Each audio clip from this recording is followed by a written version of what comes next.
Догорел закатный мрак, обвенчался с непроглядной тьмой. Этой ночью лишь дурак. Welcome to this week's episode of the Goodrum Show with me, Goodrum. As per usual, big thank you to everybody that watched last week's episode of the show, liked, commented, all that kind of stuff. There's a few comments I haven't actually caught up with yet, so hopefully I will do so later on today. And yeah, thanks for watching, and your support is appreciated, shall we say. Right, so this week's episode of the show is the first of two parts of looking at a distillery called Annandale. And the reason I've kind of split it into two parts is because the distillery produces both peated and un-peated spirit. And so a big thank you to Ben at the distillery for the samples for today's episode of the show. And also kindly sent me samples of their new make. So, you know, I thought instead of just sort of picking one or two expressions from each of the two ranges, it would be probably more interesting to focus wholly on the unpeated spirit in today's episode of the show, and then next week I will take a look at the peated spirit that they produce. So it gives me, because all the bottlings are at cask strength as well, it gives me a little bit more sort of time, I suppose. I'm not going to be sort of rushing through, so I can sort of, you know, fully kind of delve into the style of the spirit that's being produced there. So so yeah, I think the next couple of episodes will be quite interesting. So a little bit about the history of the distillery. For those of you that don't know, it's not a new distillery per se. The distillery was originally built in 1830 by a former excise officer called George Donald, and he basically, or his family I should say, ran the distillery for around about 90 odd years, passing into down into other members of the family, I assume, when he passed away. It's, from reading sort of like a little bit about the distillery, it was sort of kind of to a certain extent ahead of its time, really. Certainly in the sort of ecological sense. Certainly at one point in its lifetime, there were sort of animals kept on site, and the draft was used for animal feed. So it was all kind of, you know, kept in-house to a certain extent. And like I said, the family ran the distillery for around about 90 odd years until it was purchased by Johnny Walker. Now, like a lot of these sort of, you know, big companies, they sort of focus on certain sort of, you know, certainly the blending companies, they focus on certain blends, and certain distilleries become sort of, well, you know, not sort of part of their kind of overall picture to a certain extent, and that was certainly the case with Johnny Walker. And by 1921 the distillery had been closed, all the kit had been stripped out, so it was essentially just the buildings remaining. Now, at some point after that, I don't know exactly when, the buildings came into ownership of the Robinson family, who apparently are famous for producing Provost porridge oats, which I don't know, I assume it's a Scottish thing, I guess. And the sort of part of the distillery was actually turned into a production line for the cereal, and apparently the bonded warehouses were used to house cattle. So this carried on for a number of years until 2007, when the current owners, husband and wife, David Thompson and Teresa Church, purchased the distillery. Now, I'll put a link to their website, obviously, as I usually do, in the box below, and it's certainly worth having a look, because as you know, a lot of distilleries' websites are sort of, shall we say, a bit short on information. They're sort of, you know, very slick and polished and very corporate, but they don't really tell you an awful lot about the distillery itself. But the Annandale site is completely different. There's a lovely piece on the history of the distillery, obviously written by David Thompson, and kind of goes into the reasoning behind the distillery. Now, you know, you would imagine that a lot of people, when, you know, they build a distillery or sort of refit out an existing distillery. It's kind of like the culmination of a dream, I suppose. You know, they've always wanted to produce whiskey, but according to what Mr. Thompson had written, it doesn't seem that that was actually at the forefront of his thinking to a certain extent. More often, it was more about the case of that he wanted something to sort of bring him back to his kind of Scottish roots, I believe, and what's more Scottish than, well, haggis possibly, but what's more Scottish than whiskey, really, at the end of the day, you know. It's what Scotland is probably most well known for, I suppose. So both him and his wife ran a research company, or a research group, I should say, and he took a very research orientated kind of vision to the whole business of creating a distillery. It was sort of like, well, you know, what style do I want to produce? Now a lot of people, like, you know, myself, I suppose, kind of work on gut feeling. Certainly when I'm tasting whiskey, when I'm judging whiskey, things like that, although I am being analytical and breaking it down, obviously, but you know, I go a lot on my gut feeling, my instincts, what the spirit says to me. And it seems to me that, sort of, like I said, with the way that David went about sort of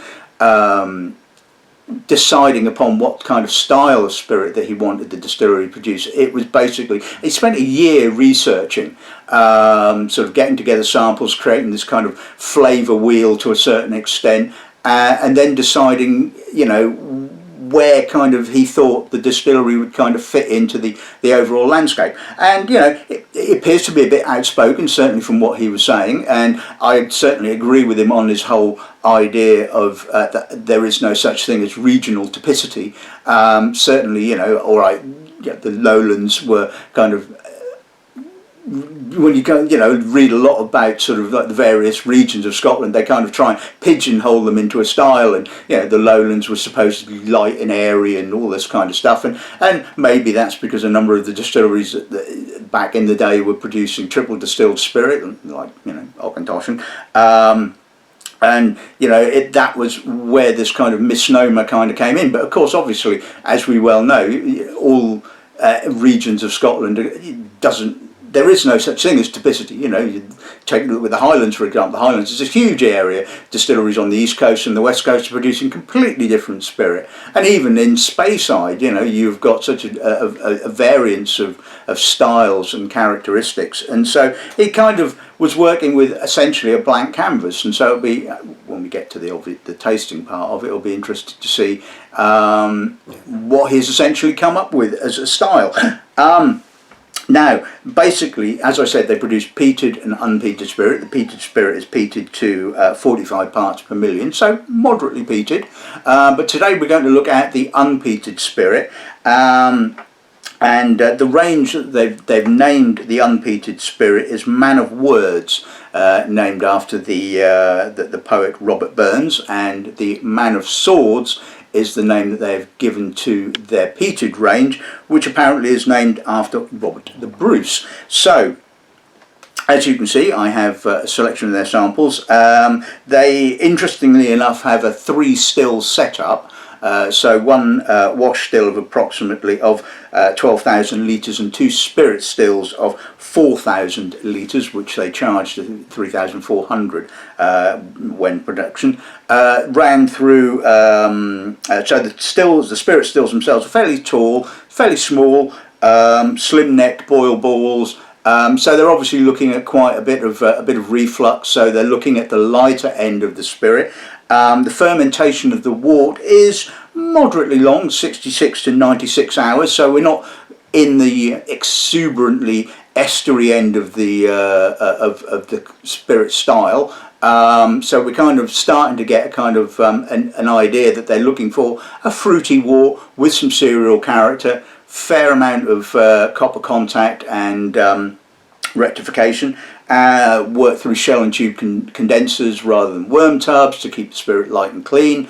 And so again, they're looking at a sort of a style that should theoretically be approachable relatively early in its life.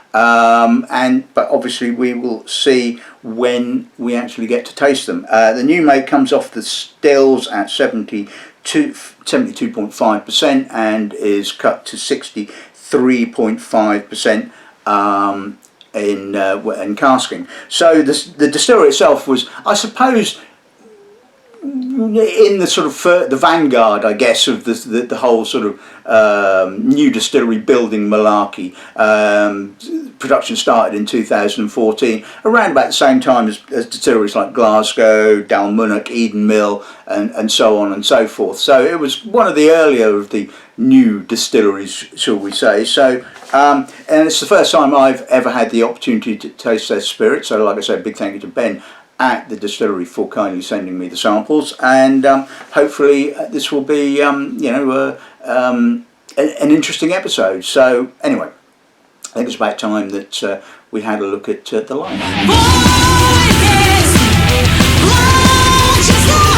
So first bottling we'll be looking at today is the new make spirit, which they've called Rascally liqueur and is available to purchase. And as you well know, I'm a big fan of tasting distilleries' new make spirit, because it kind of gives you the benchmark. It's kind of it gives you the idea of what they're trying to aim for in their spirit before any other characteristics such as oak and maturation kind of come into the picture. So it gives you a lovely clear idea of what they're aiming for. So this is at the casking strength of 63.5%, and like I said, they've called it Rascally liquor, and it's their unpeated new make.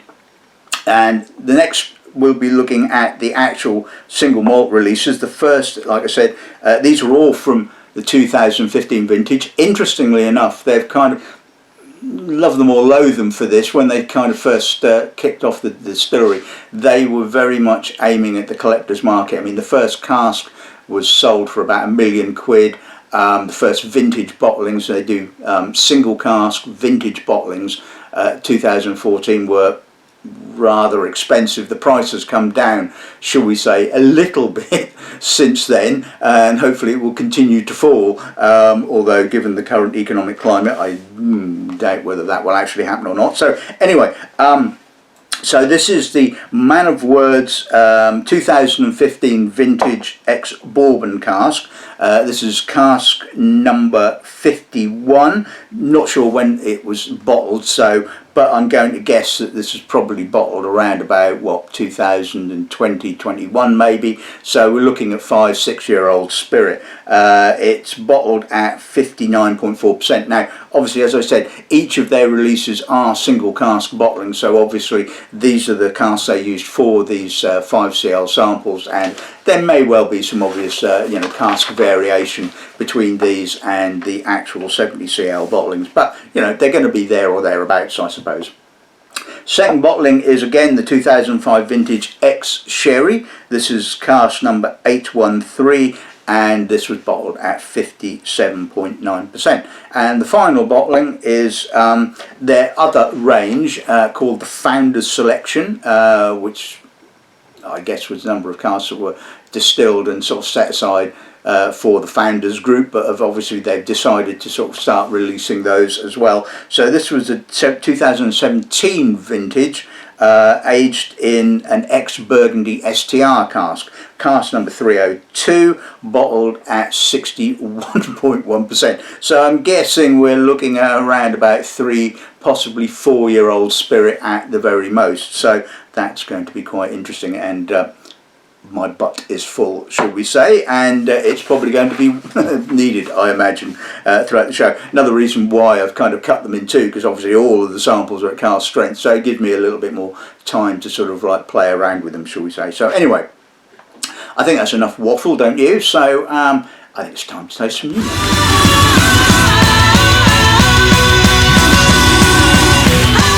Right, okay, so we're kicking off with the unpeated new make spirit. Let's see what the nose gives us on this one, shall we? That's a lovely nose. It's very soft. It's quite fruity, so I'm getting peach, apricot, barley, apricot, a little bit of a lemony note. It's got a nice weight to it. It's not sort of light and airy. It's kind of more towards kind of the sort of weight of kind of Raymond era kind of Bladnoch, not quite so strawy and barleyed, and possibly with a little bit more fruit, it has to be said.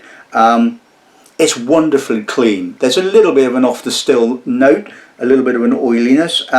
So again, we're looking at, like I said, sort of a highly rectified, clean spirit, not an awful lot of impurities. And although this is 63.5%, I'm not getting a huge kind of nose prickle from the alcohol.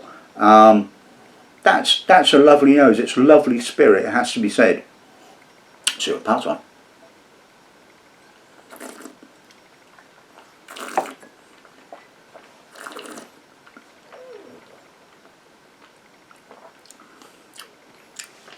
Again, clean, fruity, barley, apricot, touch of thick set honey, peach, pear, a little bit of an off the still note, but again it's wonderfully clean. The alcohol is incredibly well contained. Yes, I can feel it on the aftertaste and I can feel it going down, it has to be said. But again, it's got this lovely weight to it, and it seems to me that this is kind of indicative of modern lowland style. Like I said, it's not quite as sort of as strawy and barleyed as say something like Bladnoch. It's probably closer in style, I suppose, to Glasgow, but it's absolutely gorgeous. Really very, very impressive spirit. We'll stick a little drop of water with it and see what that happens, or what that does to it, I should say. Okay, that's lightened it a touch. A little bit more floral now, sort of almost kind of honeysuckle, slight herbal note. Again, still retains that lovely fruit character. Yeah, it's quite a herbally note happening now. It's sort of almost kind of juniper. But again, it's lovely balanced. And the emphasis fair and squarely on the fruit. Let's see what that's like.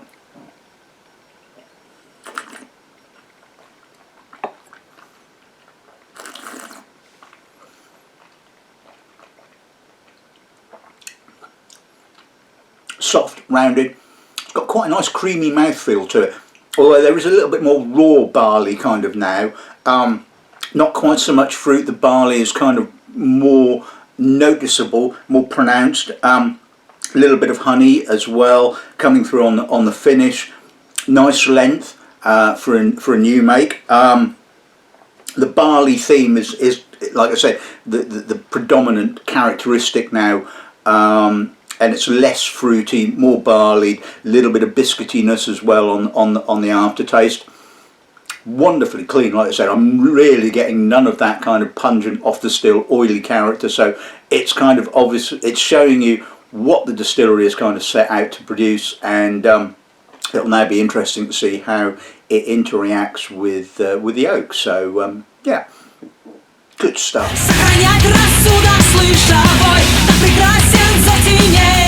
Right, okay, so let's move on to the 2015 ex-Bourbon cask. Let's see what notes gives us on this then, shall we? Barley is up front. Fruit is definitely there. It's a little bit more subtler than it is in the new make, but again, apricot, citrus, almost estery kind of banana-y note. The oak is quite tight. I'm getting quite a sort of graininess. A little bit of vanilla, a little bit of toasted vanilla. There's a slight grainy note there, a little bit of almost grainy dried fruit. It's interesting. The spirit is working well with the oak. The oak it's not unbalanced. The oak is, like I said, a bit sort of grippy, and it is kind of not spicy, but or tannic to a certain extent. And there, like I said, there's a bit of vanilla, but it's more kind of about the grippiness of the oak. I mean, it's adding a nice structure to the nose, it has to be said, and it's really working quite well. Again, I mean, 59.4%, and I'm not getting an alcohol prickle at all. The alcohol is really well contained. Fabulous spirit, it has to be said. Let's see what power's on.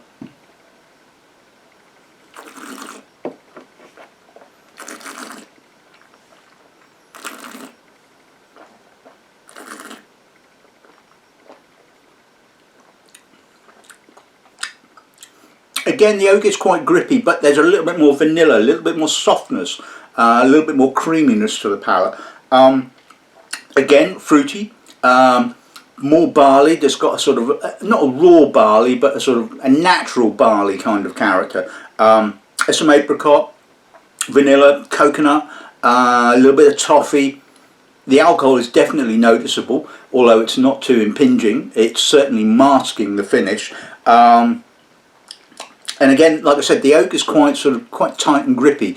Not quite as grippy as, say, French oak, but it's more about the grippiness than it is about the sort of like the overt vanillan character.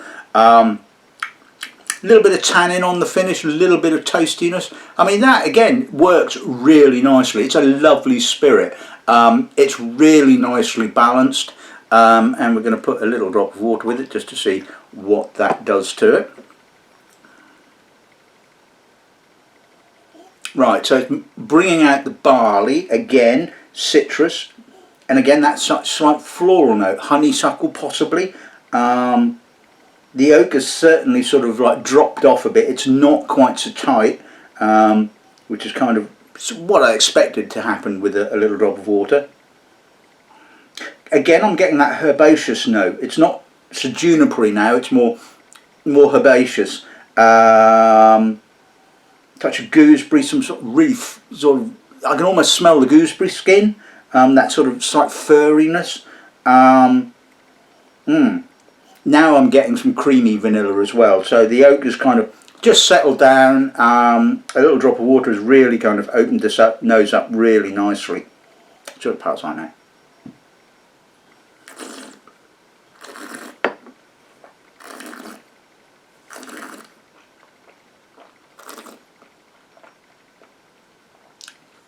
A little bit more oak vanilla on the palate. Barley's still there. Fruit is just kind of sitting beneath that now. So we've got kind of a lovely layering of kind of oak, barley, fruit. Nice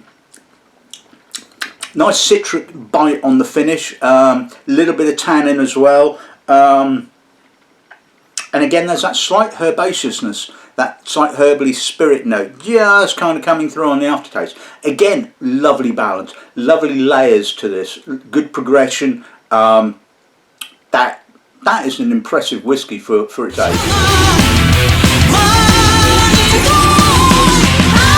Right, okay, so let's move on to the 2015 ex-sherry cask, or ex-sherry butt possibly. Let's see what the nose gives us on this end, shall we?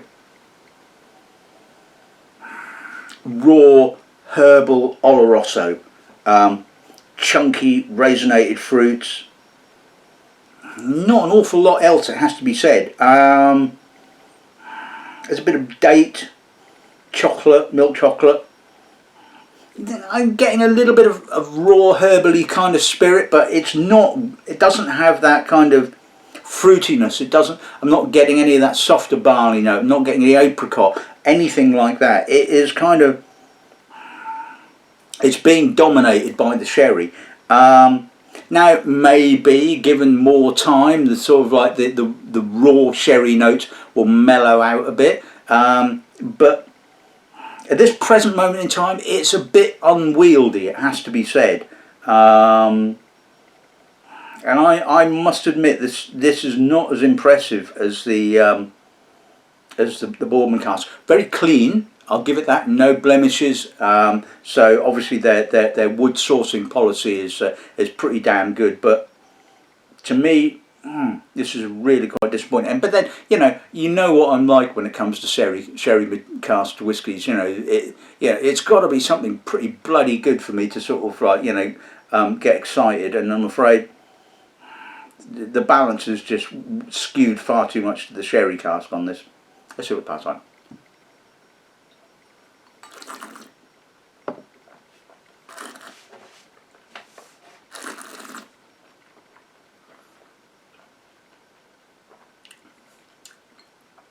Soft but tannic, raw oloroso, herbal oloroso. coffee, toffee. Tannins are bittering on the finish. It's masked. The alcohol is very noticeable on the finish. It's giving it a nice spiciness though. I mean, it really is kind of like, you know, tongue is kind of almost exploding with spices. But again, the balance is off for me. I know there's a lot of you that would love this kind of stuff, but essentially it's all sherry really, and no trousers at the end of the day, which to me just isn't that interesting. You know, the bourbon cask bottling, absolutely stunning. I mean, I get the spirit, I get the oak, it's all really harmonious. This is just a little bit too far over to the dark side.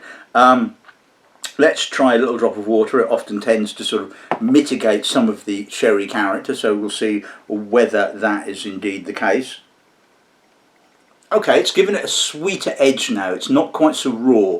It's still quite sherried, but the sherry fruit is a little bit more sultana, date possibly, and I'm getting a little bit of that herbaceous spirit character coming through. A little bit of marzipan. Okay, I will say the balance is slightly better with a drop of water, but again, it's not really kind of like sort of getting me excited, it has to be said. I'm naturally well known, hard to please. Let's see what the pass like.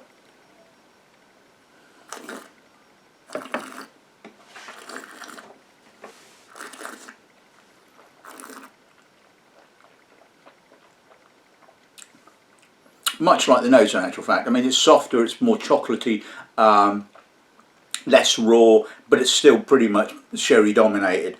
There's a little bit of barley on the finish, a little bit of herbaceous spirit again, but it's nowhere near as interesting and as impressive as the ex-Bourbon cask. So yeah, okay.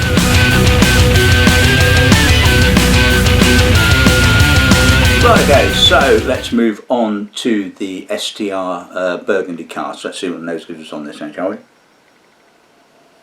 Oh, that's a lovely nose. Juicy, plummy, red fruits. Really quite estery fruit as well. Pineapple, peach, barley. That's really kind of brought out. I mean, how does the cask bring out those estery characters? Maybe this particular batch was a little bit more estery than some of the other batches, and it's just the way it's happened. I mean, certainly the STR casks are not exactly renowned for bringing out estery fruit, shall we say. That's gorgeous. That is soft, it's chocolatey, balanced again, not tannic, not bitter. Again, you know, it seems to play into the idea that I think cooperages are kind of getting to grips with the whole concept of shaved, toasted and recharring casks to avoid some of the bitter tannins that kind of marred the earlier kind of STR cask bottlings, because this is really succulent, really soft, really juicy, absolutely gorgeous. I love this nose. Balance is stunning. I mean, it really is. See what pass like.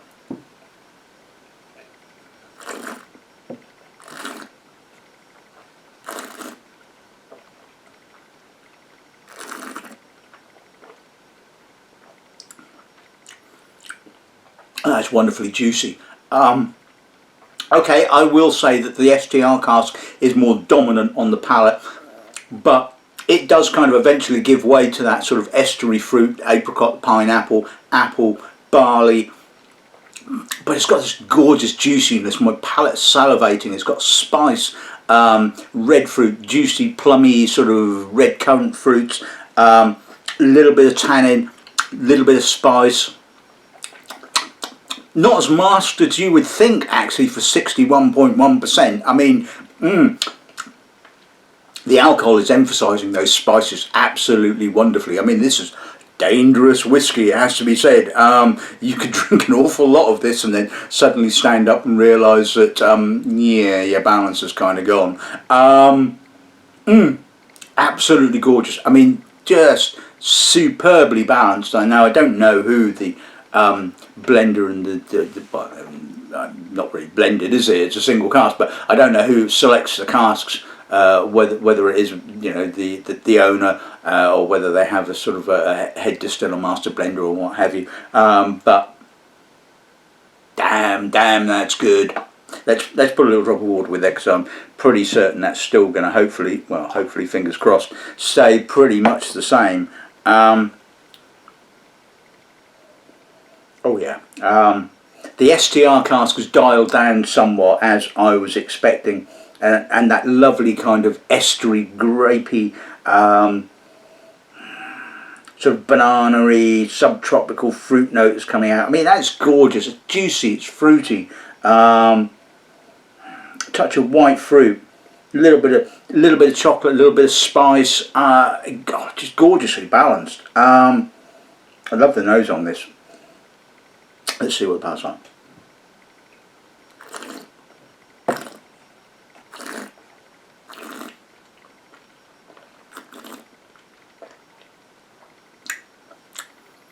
Absolutely delicious. I mean, yeah, all right. Purist in me says that the STR is still a little heavy, a little bit more sort of.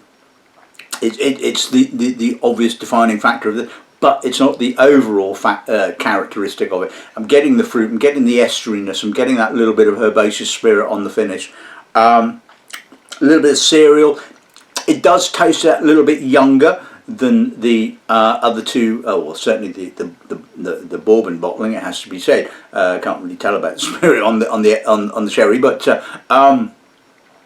so there is a little bit of a rawness there, but you know, it's all really nicely contained, and it's considerably cheaper than the other two. I can tell you that, and absolutely gorgeous. That's on my wish list, it has to be said, but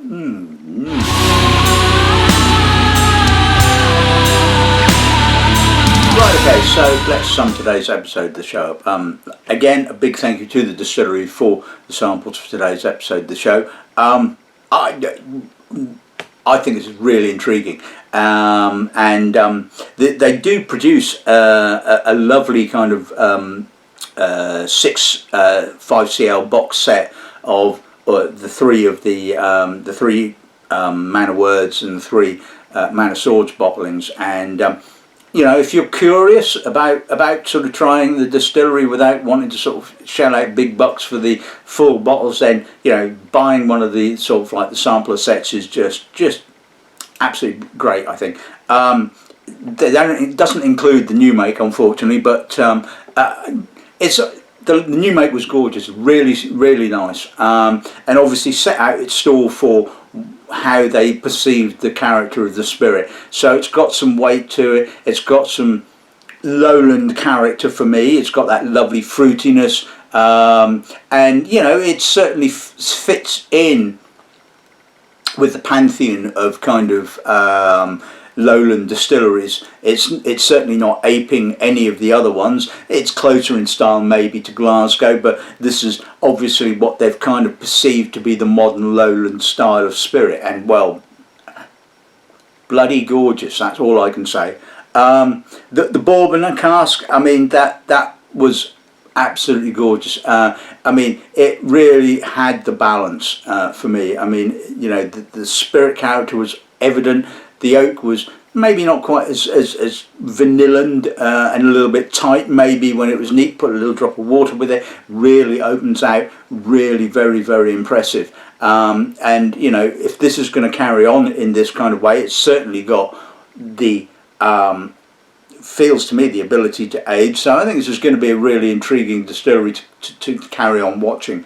And because they're kind of bottling vintage single casks, you know, you're going to be able to get to see this, you know. I mean, the thing is, with a number of distilleries, they tend to sort of eventually get to a point of releasing what they call a core bottling, for want of a better word, which is where they perceive the spirit to be and what they wanted to say. And a lot of the time they kind of keep it at that kind of characteristic, even though the spirit has moved on and evolved and has matured. And so with Annandale, you're going to be able to see that, you know, in sort of, you know, 4, 5, 6 years time, they'll still be releasing single cask bottlings, and so you'll be able to essentially chart the progress of the distillery over the course of time. The sherry cask bottling, my least favoured, it has to be said, and you know, as you well know, it really takes something special for me to get kind of excited about a sherry cask release. But in this instance, it was just too heavy on the sherry, not enough distillery character, but there will be people out there that love that kind of stuff. And the STR bottling, which was absolutely stunning, gorgeous, really balanced. Didn't expect that, it has to be said. I mean, you know, I expected sort of an obvious STR character, otherwise what's the point in using STR casks if they don't give you that character. But it worked so well with the spirit. Absolutely sublime. Now the thing is that with the Founders Reserve casks, apparently there is a finite amount of them, and kind of when they're gone, they're gone. I do hope the distillery will carry on filling into